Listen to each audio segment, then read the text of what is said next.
It is Wednesday, the 29th of October, and time for another edition of Wednesday with Walton and Reis. I'm Brian Walton, and this is my partner, Kyle Reis. And we come to you each week via audio at the Scoop Sports Network and all your favorite podcast apps, and in video form here at thecardinalnation.com. Welcome, Kyle. Hello, Brian. How are you tonight? Doing fine, thank you. And folks know we recorded this the night before, so we don't know the outcome yet of game 4 of the World Series, but I will tell you that I'm very, very, very tired. I made it to 1 a.m. and the stupid game wasn't over. I thought for sure the baseball gods would award it to Clayton Kershaw, and it didn't happen, and I feel like crap today. But Yes. but that's what you do in October. Yeah, Brian, I think I made it. I made it to the 10th and then I fell asleep and and then about the 17th I woke up and it was still going and I thought it was a replay of the game. And I was like, "Oh, Mookie Betts is up and there's two runners on." And then he didn't get anything and I got up to go to the bathroom and then I went right to bed. I was going to say, when you're my age, Kyle, I probably would have got up every couple innings to pee, and I probably should have checked on the status of the game, but I didn't do it. Yeah. Well, you didn't want to get wild. You didn't want to get tied up into it, right? The last thing you wanted was to get and then not be able to sleep. Yeah, I shouldn't even have done what I did, but hey, and let's face it, they're two very entertaining teams, very well matched teams. It's a lot of fun to watch. Yeah, it's been a good World Series. So one of the first things I thought we'd talk about this week, relative to the St. Louis Cardinals, who aren't playing in October, obviously weren't playing in October. It's getting near to be the time in the next few weeks when the Cardinals have to set their 40-man roster prior to the Rule 5 draft and figure out which players to protect. And we saw late in the season several moves, a couple of them surprising. They called up Nathan Church, they called up Jimmy Crooks, they called up Cesar Prieto. So three guys that were on the bubble, might have all been protected, may have not him, but they are now on the roster. But there's several other guys and who are under consideration. Some easy ones, I think, Leonardo Bernal and Joshua Baez. I don't think, is there any debate at all about those two? I can't imagine. Not for me, Brian. I would not think so, especially not with the year that both had and the amount of cachet that both currently are possessing. I think about, and Bernal's different because he's so much younger, but I do think about like if they're willing to protect Pedro Pajes, and I think it would have been Pajes' second time in the Rule 5, so it doesn't really apply, but they were willing to protect Pedro Pajes. I can't imagine a situation in which they wouldn't protect Bernal and Baez. Just he was so good that and he's so athletic and he's so big that you could see a team saying, all right, we'll give this guy a chance, why not? He really played his way, back onto the radar this year, and you got to give him a lot of credit for it. But, I think he's a guy that would be taken if they left him unexposed. But now let's look at the next tier of guys in my thinking. You got Cooper Jerpy, who we think has a good major league career in front of him, whether it be a starter or reliever, but isn't healthy, and would be a risk for somebody to take given that he's probably not ready to play. You've got Jordan, who the Cardinals picked up, Blaze Jordan, who the Cardinals picked up from the Red Sox. And you wouldn't think they would have just picked him up to let him go right away, but question. And of course, Bryson Motts, who also had a very good year at Double-A. What do you think about those three? Do you think any of those guys are locks? I would say that Blaze Jordan or Blaze Blaze Jordan probably is. I would say you don't make that move and you don't bring him into the organization if you don't have the intent of holding on to him.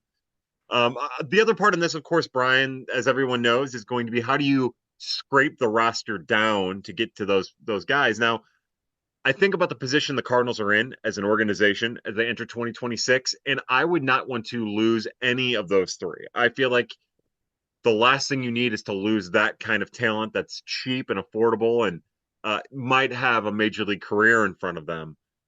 Jerpy is the interesting one. Go on, Brian. No, no, no. I no. Go ahead. Go ahead.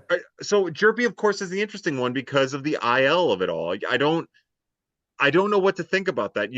All indications, and not to, of course not to plug another podcast, but I was on the Viva Alberto's podcast with Jake Wood and Kareem, our good friend Kareem, and we had Peyton Graham on, and Peyton Graham. It was a great interview. You should listen to it. But he was talking about the group that he's rehabbing in Florida with, and Cooper Jerpy is one of the pitchers. Cooper Jerpy, Brian Holiday, Joe King, and of course somebody else I'm forgetting in there.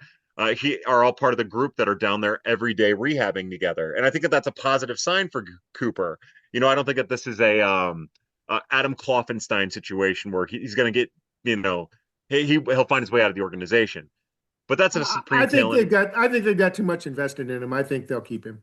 Yeah, and he's just too talented. It's not like Kloppenstein. Like there were questions with Kloppenstein, and sure, so he introduced a sweeper into his repertoire, and that kind of changed his potential. But he just didn't have the arm that Jerpy has, and I think that goes with Mounts too. You know, Mounts has made such strides to get to more velocity and change his arsenal to make it bite more. And I think that an organization in desperate need of pitching, can't really afford to let either of those guys available to another organization. Mounts has all the makings to be a major league relief pitcher right now. I mean, Which I don't is know exactly what somebody would think if they took him. They'd take him because and he'd have to become a major league relief pitcher right now. But your point is that that's not a stretch by any means.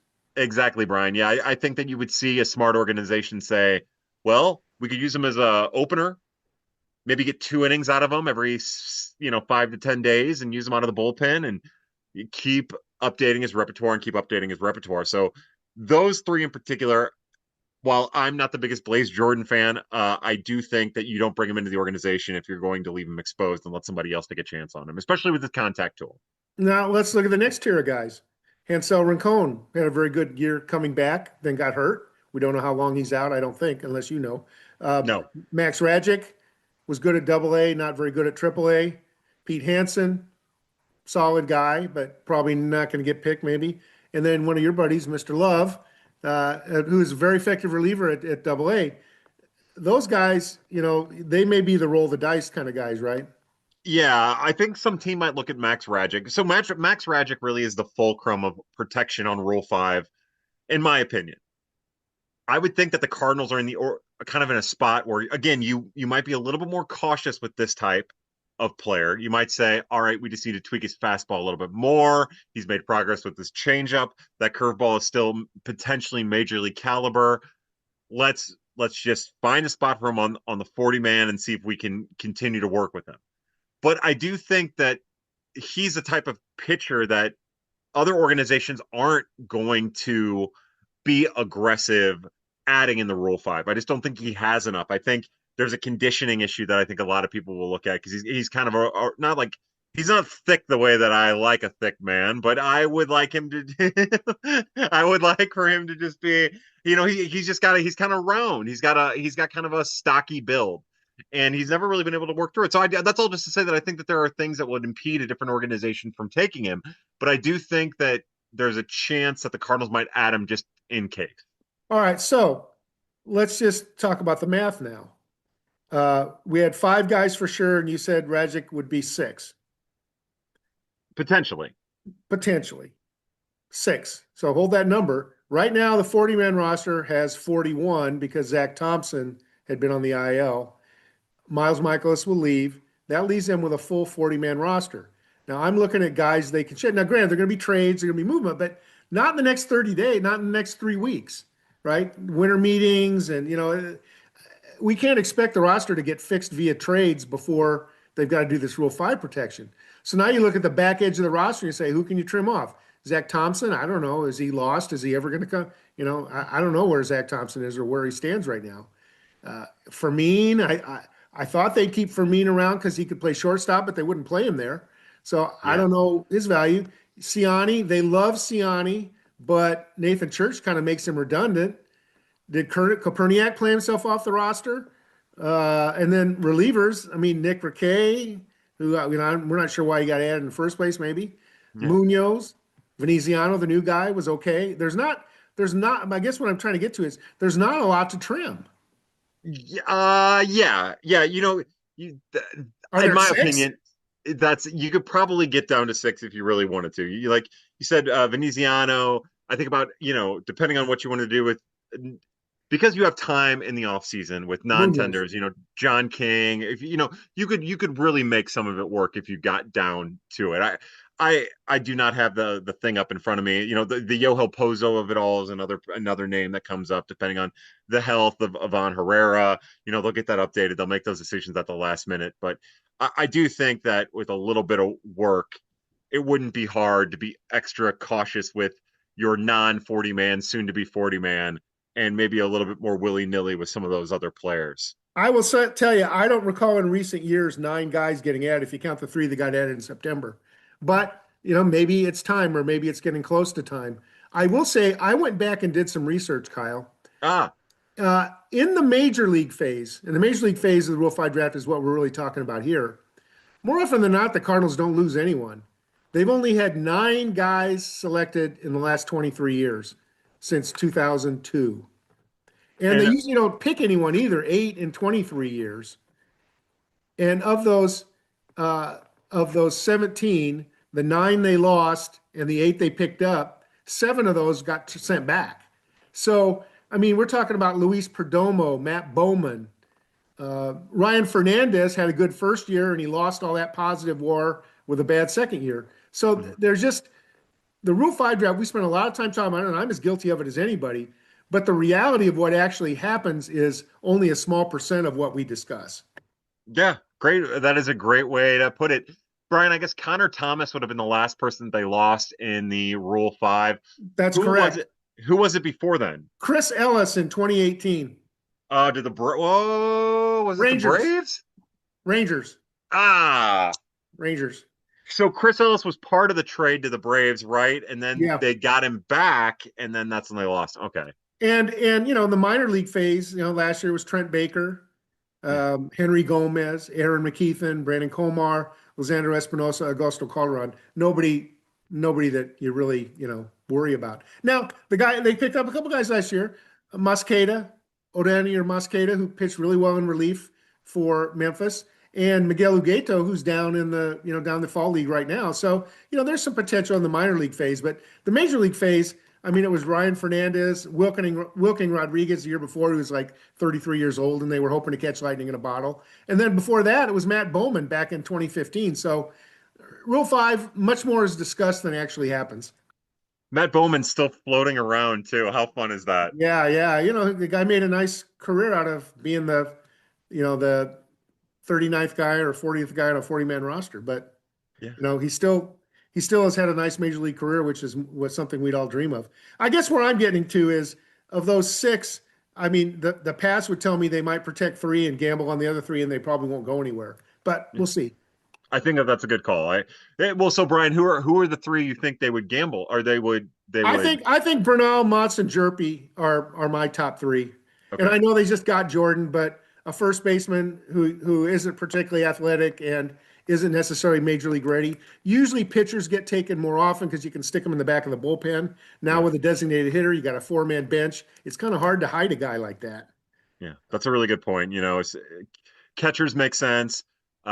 Relief pitchers make sense. That's where Ratchik really gets me is if they think that they can add a little velocity to him, if there's an organization that thinks that they could add a little velocity to him, with that curveball, and with a budding changeup, they might actually make some team might actually make a play for him. But I really don't think so. Yeah, well, we'll have to see. And I'm sure we'll come back to this subject again before the deadline, which I forget, it's the 18th or 19th next month, something like that. Yeah.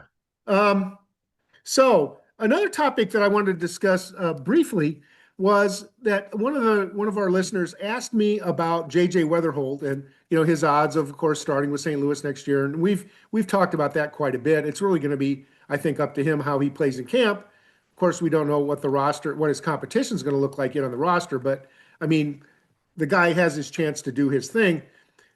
But I was asked not just about Weatherholt's chance of sticking with St. Louis, but what are the chances that the Cardinals would give him a mega contract, give him a 6 or 7 year or 8 year contract right out of the gates, and keeping that cost certainty for an organization that's trying to save money, and in return taking some risk that Weatherholt, in fact, becomes JJ Wetherholt, not Paul DeYoung Jr. So it's an interesting discussion. So I thought, well, how can I answer that given that I don't have any track record with what Chaim Bloom does with the Cardinals? So I went back and looked at the Rays. Of course, the Rays never keep anybody that long. When a guy gets to 4 or 5 years, they trade him and start over again. So they didn't really do any deals like that. I went to the Red Sox, and really the only big deals that Chaim Bloom did, Rafael Devers, but it was in his 5th year. So we're talking about he was in Newt Bar or Donovan territory in terms of experience. Gave him 11 years, and of course he ended up getting traded.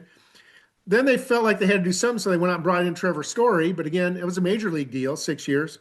And then they gambled on Yoshida, the Japanese outfielder. They gave him 5 years, 90 million, and that was a fail. So far, I haven't really seen anything in Bloom's history that says he has a background where he might want to do that kind of a deal. But what do you think? Have you thought about that idea? I guess that's a conversation that I've had with people, like you said, kind of like fans, people on Twitter. It is a conversation I've had. I've had people ask me, and I just think about the inherent risk of it, from an organizational standpoint.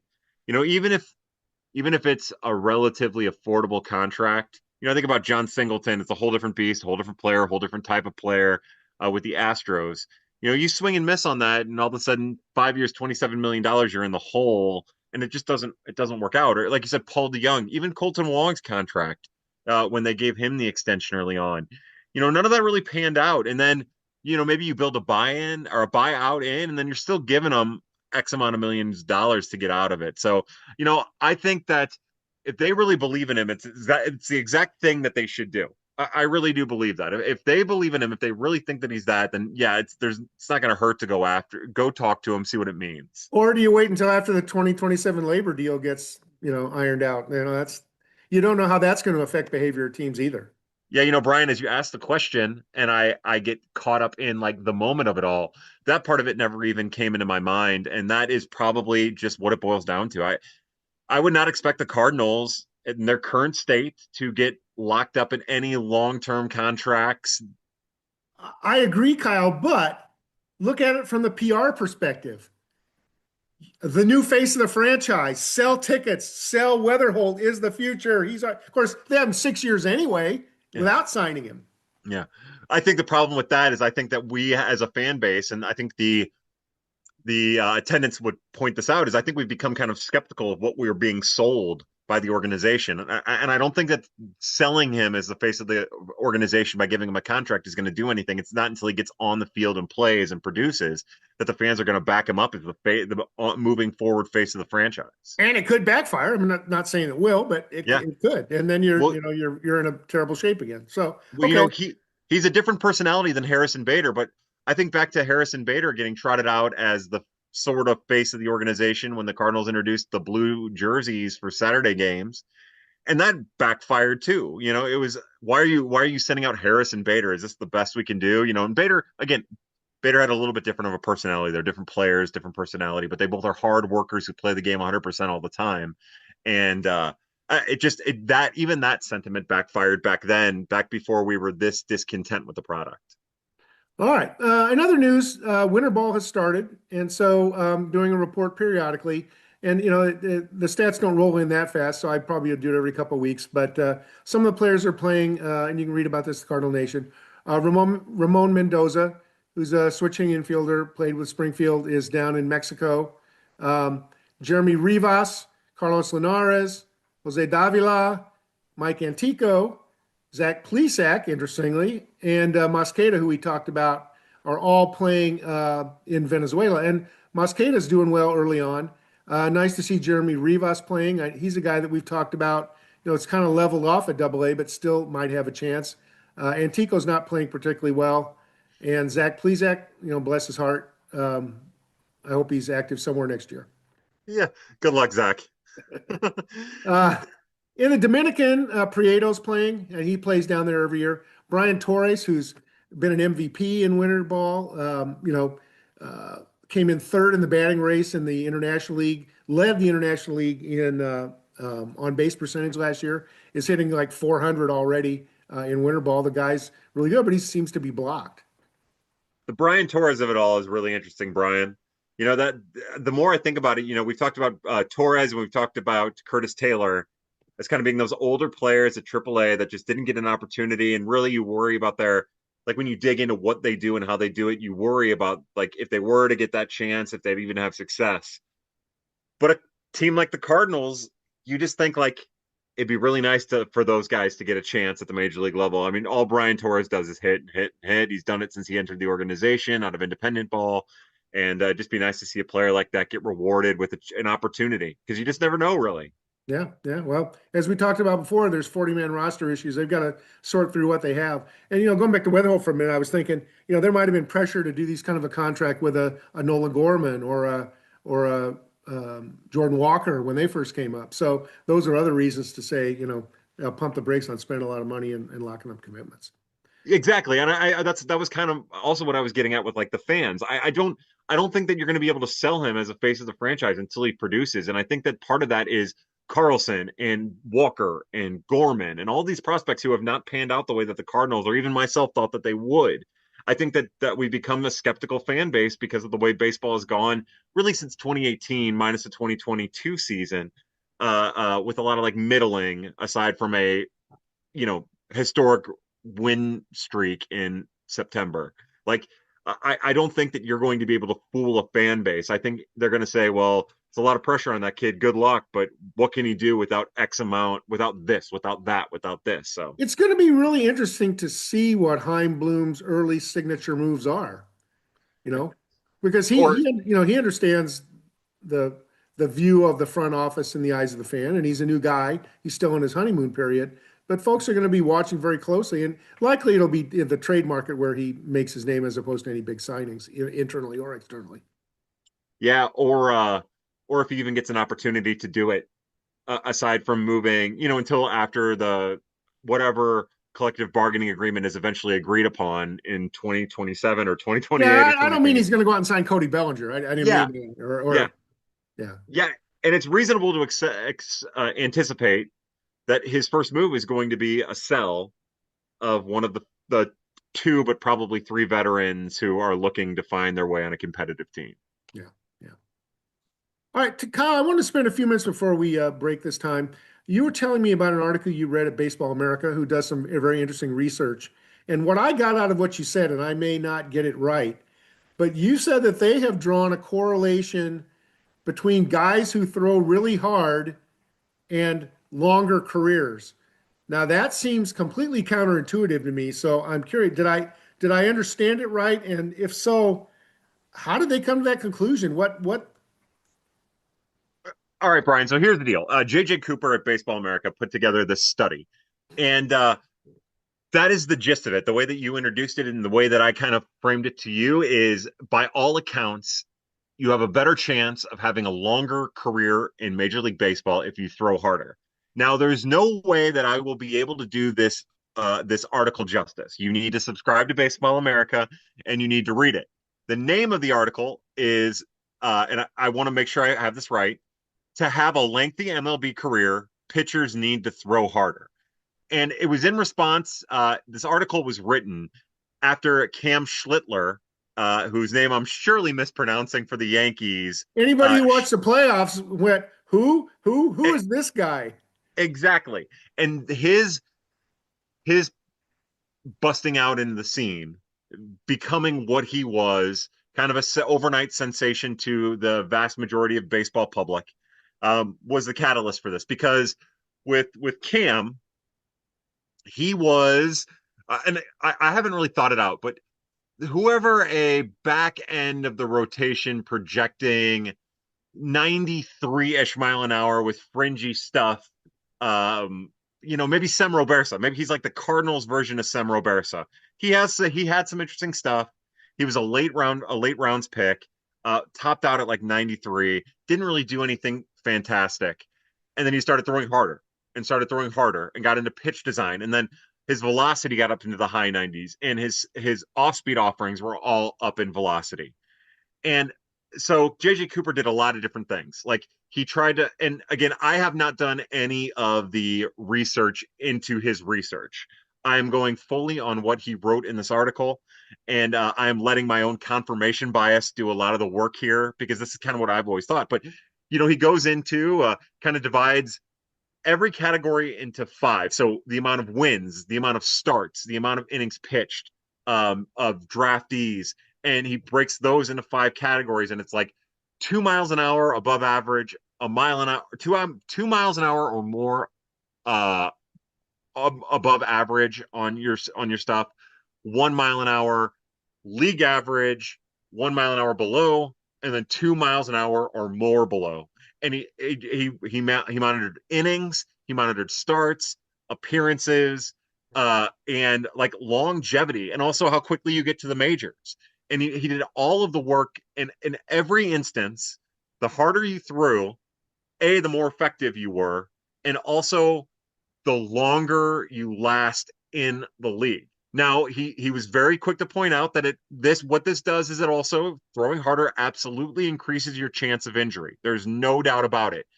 But the other thing he did within the article is he pointed out that the risk of injury and getting injured is less detrimental to the long-term success of your career than throwing soft is, because the softer you throw, the better chance you have of being ineffective. Exactly, Brian, as you did with your hands, your margin for error is as thin as possible. Now, of course, and JJ even And your points this. career is short as well. That's the point, exactly, because the minute you don't throw hard and the minute you start to find ineffectiveness, there's not a second chance. There's not a third chance. There's nothing to fall back on. So he even goes in to say, like, there are outliers. There are guys like Logan Webb, who doesn't throw particularly hard, who has this success. And it's harder to quantify why that happens. He kind of gets into release points and things like that, other parts of their arsenal that are just so good. But in every measurable way in this article, that you can have in Major League Baseball as a pitcher to throw harder, you actually have a better chance of both success and longevity in the league. There you And go. again, I'd be interested to see like a counter argument to this in a scientific and data driven way. That, of course, that I've not done or tried to scrape through, but it was a really fascinating piece that came out about 3 weeks ago that I've been wanting to talk about. And what was the title of that again, please, for people who look at Brian, it? it's a really fun one. It's to have a lengthy MLB career. Pitchers need to throw harder.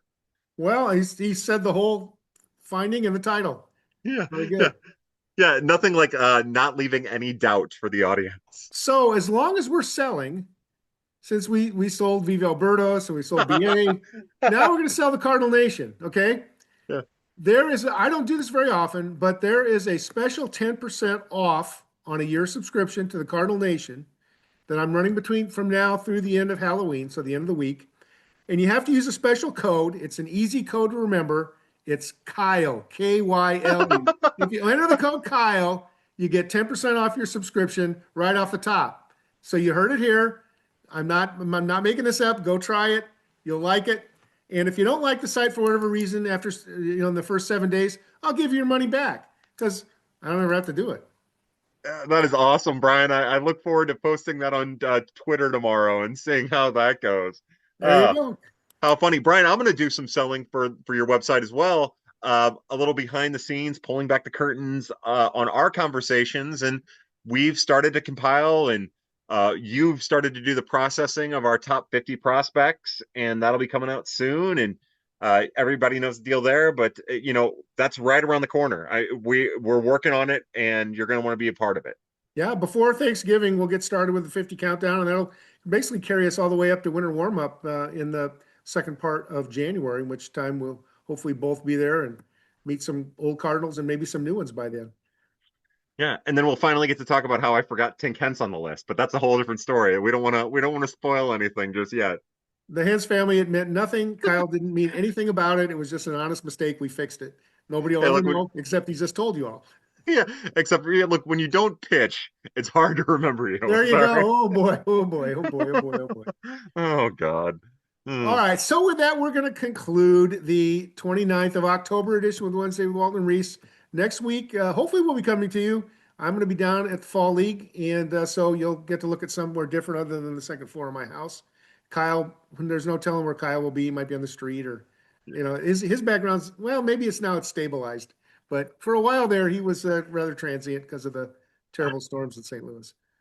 Brian, the louder I get in the house, the more likely I'll be in the crawl space next week. I think we have to find out a way to get the dog into the kids and dogs, they people like that kind of stuff.